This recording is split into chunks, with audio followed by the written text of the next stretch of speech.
Hello student, आज हम आपको प्रश्नावली 1.2 कराने जा रहे हैं। प्रश्नावली 1.2 कराने से पहले हम आपको कुछ इम्पोर्टेंट डेफिनेशन बताएंगे। सबसे पहले हमारे पास डेफिनेशन है अपरिमेय संख्या। अपरिमेय संख्या क्या होता है? ऐसी संख्या जिन्हें P/Q के रूप में नहीं लिखा जा सकता, जहाँ P और Q पूर्णांक है तथा Q जो है वो 0 के इक्वल नहीं है। तो ऐसी संख्याओं को हम अपरिमेय संख्या बोलते हैं। अपरिमेय संख्या को इंग्लिश में इरेशनल नंबर भी कहते हैं। इनके उदाहरण √3, √5, √15 और 5 और ये पाई है। ठीक है, √3, √5, √15 और पाई, तो ये अपरिमेय संख्याओं के उदाहरण है। आइए हम अब वास्तविक संख्याओं की परिभाषा पढ़ते हैं। परिमेय व अपरिमेय संख्या मिलकर वास्तविक संख्या बनाती हैं, अर्थात वास्तविक संख्याओं में परिमेय संख्याएं व अपरिमेय संख्याएं दोनों ही सम्मिलित होती हैं। जैसे इसका उदाहरण है 5 -√8, 3/7 माइनस के 8/9, √17। ये जो नंबर्स हैं, ये 5 है, -8 है, 3/7 है, माइनस के 8/9 है। ये कैसे नंबर है? ये परिमेय नंबर है, क्योंकि हम 5 को भी तो 5/1 करके लिख सकते हैं। ये जो -8 है, इसके बटे में भी हम 1 करके लिख सकते हैं। तो ये कैसे नंबर है? ये सारे नंबर, ये जो शुरू के 4 नंबर है, ये जो नंबर है ये परिमेय नंबर है। और √17 कैसा नंबर है? ये अपरिमेय नंबर है। तो वास्तविक संख्या क्या हो गई? जो संख्या परिमेय तथा अपरिमेय जिसके अंदर दोनों सम्मिलित हो जाए, तो वो वास्तविक संख्याएं कहलाती हैं। आइए अब हम इसकी प्रश्नावली करते हैं। सबसे पहले हमारे पास फर्स्ट क्वेश्चन सत्य व असत्य बताने का है। इसका जो फर्स्ट पार्ट है, इसमें लिखा है प्रत्येक अपरिमेय संख्या एक वास्तविक संख्या होती है।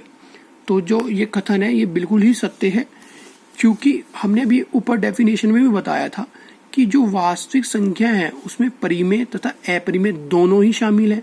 तो जो अपरिमेय संख्या है वो तो वास्तविक होगी ही होगी। तो ये कथन कैसा है हमारे पास? ये कथन सत्य है।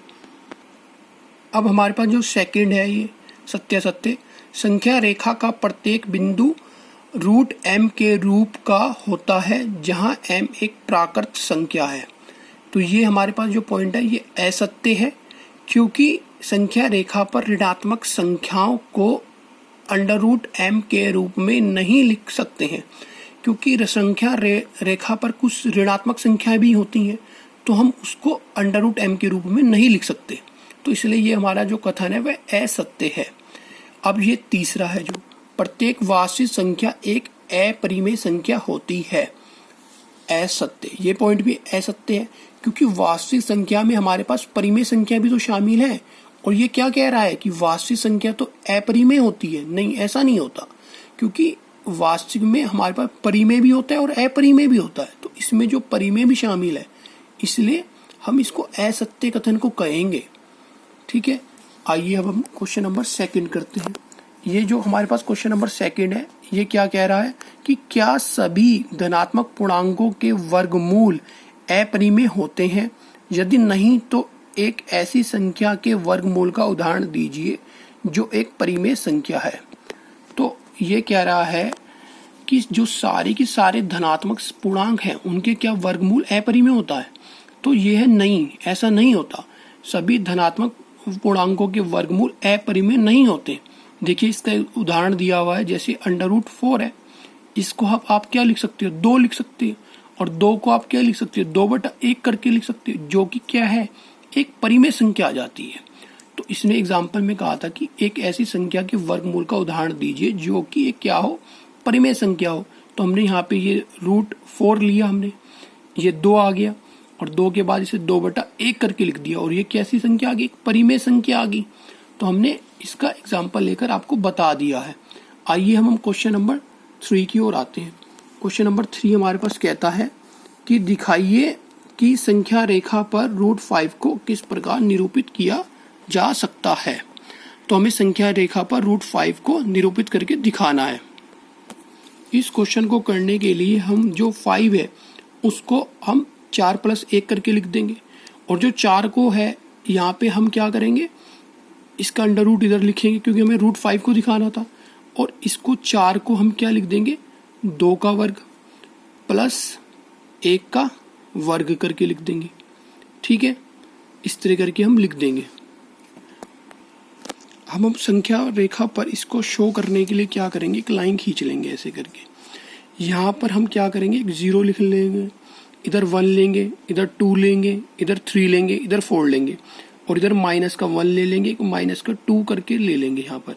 अब हम क्या करेंगे, जैसे ये नंबर हमारे पास क्या है, ये 2 था यहाँ पर, तो हम क्या करेंगे, यहाँ से 0, 1 और 2, यहाँ 2 तक आएंगे। ठीक है, तो ये यहाँ ये नंबर ले लेंगे, और यहाँ से हम बिल्कुल एक सीधी रेखा खींच देंगे। ये AM हमने बिल्कुल स्ट्रेट लाइन खींच दी। अब हम क्या करेंगे, इस ये जो 1 था इस पर 1 सेंटीमीटर ऊपर ले लेंगे और यहाँ पर एक चाप लगा देंगे ऐसे करके। ये चाप लगा रखा है, यहाँ से हम A पर प्रकार रखेंगे और यहाँ पे हम 1 सेंटीमीटर लेकर ऐसे करके चाप लगा देंगे। ये हमारे पास पॉइंट आ जाएगा B पॉइंट। अब हम क्या करेंगे, B को मिला लेंगे किससे, O से, तो ये OB हमारे पास एक लाइन बन जाएगी OB।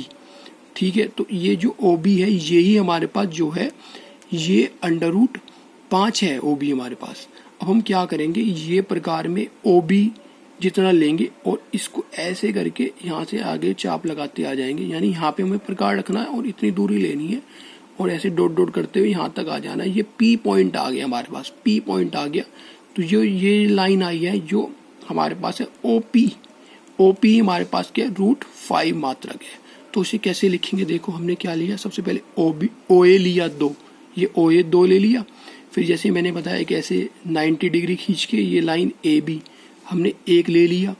फिर हम यहाँ पे लिखेंगे ये जो OB मिला हमारे पास ये रूट 5 है, अंडर रूट 5, तो यहाँ पे लिखेंगे पाइथागोरस लिख लेंगे यहाँ पे OB का वर्ग, ये कर्ण है क्योंकि OB का वर्ग किसके बराबर होगा, OA के वर्ग के, और AB के वर्ग के बराबर होगा। OA का वर्ग कितना है, 2 का वर्ग है, और ये AB का वर्ग कितना है, यहाँ पे 1 का वर्ग भी लगा सकते हैं इसके ऊपर ऐसे करके। ठीक है, हमारे पास ये कितना आ गया, ये 4 आ गया और ये 1 आ गया। ठीक है, ये 4 आ गया, ये 1 आ गया, ये 5 आ गया। ये OB के वर्ग की वैल्यू 5 है और OB इक्वल टू कितना आ गया, अंडर रूट 5 मात्रक। अब हम क्या करेंगे, वही मैंने जैसे बताया, O को केंद्र मानकर OB त्रिज्या का एक हम चाप लगाएंगे जो इस संख्या रेखा को किस पे काटेगा, P पे काटेगा। ठीक है, और इसी प्रकार जो हमारे पास OB इक्वल टू क्या आ गया, OP आ गया रूट 5 मात्रक। तो इस प्रकार हमने ये देखा, क्या हमने रूट 5 को संख्या रेखा पर शो कर दिया। हमें इसी प्रकार ये शो करना था, तो हमें इस प्रकार क्वेश्चन नंबर 3 भी कर दिया है। तो इस प्रकार इस एक्सरसाइज के क्वेश्चन हो गए हैं। अगर आपको ये वीडियो पसंद आया है तो आप इस वीडियो को जरूर लाइक कीजिए और इस चैनल को सब्सक्राइब कर लीजिए और इस चैनल को अपने दोस्तों के साथ भी शेयर कीजिए। ओके।